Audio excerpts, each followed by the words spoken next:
Hi friends. तो आज की वीडियो में हम assassin India glass limited stocks के बारे में एनालिसिस करेंगे। तो आज की वीडियो में हम जो मेन जो टॉपिक देखेंगे वो है व्हाट इज स्टॉक्स बिहेवियर। मतलब किसी भी स्टॉक्स का बिहेवियर किस तरीके से एनालिसिस करके उसमें स्विंग ट्रेडिंग या शॉर्ट टर्म के लिए ट्रेड प्लान कर सकते हैं। तो आइए यहाँ पे एनालिसिस करते हैं। यहाँ पे मैंने ये असासिन इंडिया का मंथली चार्ट यहाँ पे ओपन करके रखा है। तो पहले हम जानते हैं ये स्टॉक्स आखिर किस तरीके से प्राइस एक्शन बना के ऊपर जा रहा है। तो यहाँ पे थोड़ा मैं आगे आपको लेके चलता हूँ। यहाँ पे थोड़ा चार्ट हम बड़ा करेंगे। अब देखो यहाँ से, ये देखो यहाँ से ये हाई लगा था, उसके बाद ये ब्रेकआउट हुआ। मतलब यहाँ से हम एक, यहाँ से ये हाई ड्रॉ करेंगे और ये देखो हमें क्या पता चलता है, यहाँ से इसने ब्रेकआउट दिया। अब ये देखो ये ब्रेकआउट दिया, फिर यहाँ से कंटिन्यूस यहाँ से रैली आई। उसके बाद स्टॉक्स ने फिर से इसी, मतलब जहाँ से ब्रेकआउट हुआ था उसी को टेस्ट किया और फिर इसने एक अप मूव मिला। यहाँ पे आपने एक बार देख लिया। चलो आगे चलते हैं। यहाँ पे फिर से हम थोड़ा यहाँ पे ये बड़ा करेंगे और ये जो इसका हाई था इसको हम मार्क कर लेंगे। अब ये देखो इसको हम मार्क कर लेते हैं यहाँ तक। अब इसने क्या किया, यहाँ से इसने फिर से ब्रेकआउट दिया। मतलब इस जोन से हम मान लेते हैं, यहाँ से इस जोन से इसने फिर से ब्रेकआउट दिया। ये देखो यहाँ पे, ये देखो मंथली कैंडल पे दो कैंडल होल्ड किया, फिर से इसने ब्रेकआउट दिया और यहाँ तक ये स्टॉक गया। मतलब कंटिन्यूस यहाँ तक गया और उसके बाद रिवर्स होके फिर से यहाँ तक गया। तो इसका जो हम, अब इसका टारगेट किस तरीके से हम मेजर करते हैं वो हम यहाँ से जिस तरीके से पहले हम सिलेक्ट करते थे उसी तरीके से ये हमने पकड़ लिया और इसी को ऊपर लगा दिया। यहाँ से अगर ब्रेकआउट हम पकड़ते कितना, यहाँ से मतलब ये जो पूरा जोन था उसका हमें टारगेट मिल गया। तो यहाँ पे आपने ये देख लिया। और इसी तरह अब यहाँ पे देखो स्टॉक्स ने किया क्या, ये जो स्विंग लगाया उसी के आसपास ये नया हाई लगाने के बाद, मतलब ये हम नया हाई इसका बना देते हैं। मतलब ये नया हाई बन गया। इसके बाद स्टॉक ने क्या किया, फिर से यहाँ पे नीचे आया। यहाँ पे देखो हाई लगाने के बाद फिर से नीचे आया। यहाँ से इसको बायर्स थोड़े एक्टिव हुए, फिर नीचे आया, फिर से ऊपर लेके गए। यहाँ पे इसने ब्रेकआउट किया, फिर देखो ये होल्ड किया। यहाँ पे देखो, यहाँ पे ये देखो यहाँ पे जिस तरीके होल्ड हुआ था इस जगह पे, उसी तरीके से इस बार भी यहाँ पे होल्ड हुआ है। मतलब यहाँ पे सेम प्राइस एक्शन एक ही स्टॉक्स में हमें मिल रहा है। तो ये बहुत अच्छी बात होती है। तो यहाँ पे अगर अब आपने देख लिया कि ये जो इसका हाई, यहाँ पे जो इसका हाई ब्रेक करने के बाद एक अच्छा मोमेंट मिलता है। मतलब ये जो रेंज होती है यहाँ से यहाँ तक उतनी हमें टारगेट मिल सकता है। तो यहाँ पे पहले जो हमें कितना टारगेट मिल सकता है वो देख लेते हैं। तो यहाँ से हम पकड़े तो यहाँ तक, मतलब 254 ऊपर पकड़ लेते हैं। तो ये जो हमारा, मतलब ये हाई जो होगा ये इतने तक हम इसमें टारगेट प्लान कर सकते हैं।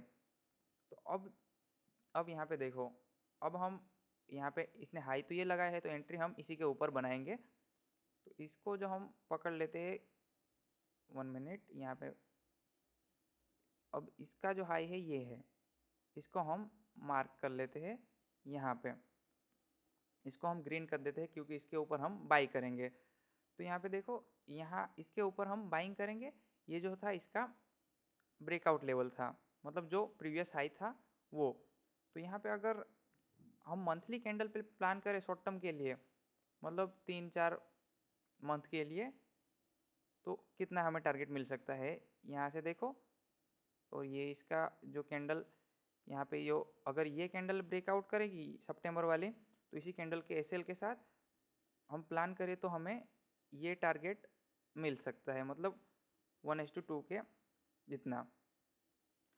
लेकिन अगर ये सितंबर की कैंडल इसी बीच क्लोज होती है और सितंबर के बाद वाले मंथ की अगर इस तरीके क्लोज हुई, इस तरीके से कोई कैंडल अगर ब्रेकआउट मिले, यहाँ पे इसको हम ग्रीन कैंडल, ये है, इस तरीके से मिले, तो हम इस तरीके से प्लान कर सकते हैं उस कैंडल का लो, और इस तरीके से रिस्क रिवॉर्ड यहाँ पे बहुत अच्छा मिलेगा 1:4 के ऊपर। तो यहाँ पे मंथली कैंडल पे आप समझ गए। अब मैं आपको वीकली चार्ट पे लेके चलता हूँ। ये सब हम निकाल देते हैं यहाँ पे। अब यहाँ पे वीकली चार्ट लगाया, वीकली चार्ट में हमारा एसएल इससे भी छोटा हो जाएगा। यहाँ पे देखो स्टॉक्स ने ये देखो यहाँ पे हाई लगाया था, इसके बाद रिवर्स हुआ, फिर ये एम पैटर्न जिस तरीके से बना था उसका भी इसने ब्रेकआउट दिया। फिर जो सबसे अच्छी बात है, इसने होल्ड किया और बहुत नीचे नहीं आया, यहीं पे कंसोलिडेशन किया और फिर ऊपर जाने की ऊपर जा रहा है। और यहाँ पे एक देखो तो यहाँ पे अगर वीकली चार्ट पे अगर आप देखो अच्छे से, यहाँ पे आपको एक एम पैटर्न मिलेगा। यहाँ से देखो ये इन्वर्टेड हैमर बनी, इसके बाद नीचे आया, फिर ऊपर गया, फिर नीचे आया, फिर से ऊपर गया, यहाँ पे थोड़ा होल्ड करके इस तरीके से ये एक हैमर पैटर्न के साथ भी यहाँ मतलब हैमर मतलब एम पैटर्न के साथ यहाँ पे ब्रेकआउट हो सकता है। तो अगर हम यहाँ पे अगर वीकली चार्ट पे हम प्लान किस तरीके से कर सकते हैं वो देखते हैं। तो वीकली चार्ट पे हम देखेंगे तो ये जो पूरा कंसोलिडेशन हुआ है, वीकली चार्ट पे अगर जो कैंडल इसका ब्रेकआउट देगी, मतलब यहाँ से कैंडल अब जो वीक चालू मतलब कंटिन्यू होगा, तो उस वीक अगर यहाँ से कैंडल बने, यहाँ पे हम कैंडल एक आपको मैं एग्जांपल के ड्रॉ करके दिखाता हूँ। यहाँ से कैंडल बनी, इसने इसका ब्रेकआउट दिया, मान लो इसने ब्रेकआउट दिया, तो हम इसी कैंडल का एसएल के साथ ये हम ट्रेड प्लान कर सकते हैं। तो इसमें हमारा रिस्क रिवॉर्ड क्या बनता है, अगर इस तरीके से ब्रेकआउट मिला इसी कैंडल के साथ या थोड़ा नीचे मान लेते हैं और इसको हम यहाँ ऊपर पकड़ लेते हैं, तो यहाँ 1:4 के आसपास हमें टारगेट मिल सकता है वीकली चार्ट पे। ये आपने देख लिया, तो आपने वीकली एंट्री भी समझ ली। चलिए अब मैं आपको यहाँ पे डेली चार्ट का यहाँ पे लगा के दिखाता हूँ। यहाँ पे हमने डेली का चार्ट यहाँ पे लगा के रखा है, ये मैं थोड़ा निकाल देता हूँ क्योंकि इसमें बहुत बड़े लगेंगे, और इसको भी निकाल देते हैं। चलिए अब डेली का चार्ट एनालिसिस करते हैं। डेली चार्ट पे किस तरीके से एंट्री बना सकते हैं। तो ये जो वो हाई लगा था उसकी है, और ये हमारा एंट्री लेवल, तो ये आपको दिख रहा होगा। तो यहाँ पे मैं ये जो हमारा सपोर्ट था मतलब रेजिस्टेंस था उसको निकाल देते हैं और एक ही रखते हैं जो हम जहाँ पे एंट्री हम बनाएंगे। तो यहाँ पे अगर आप एनालिसिस करो तो आप किस तरीके यहाँ पे ट्रेड प्लान कर सकते हो। तो यहाँ पे स्टॉक्स किस तरीके से फॉलो कर रहा है वो जान लो।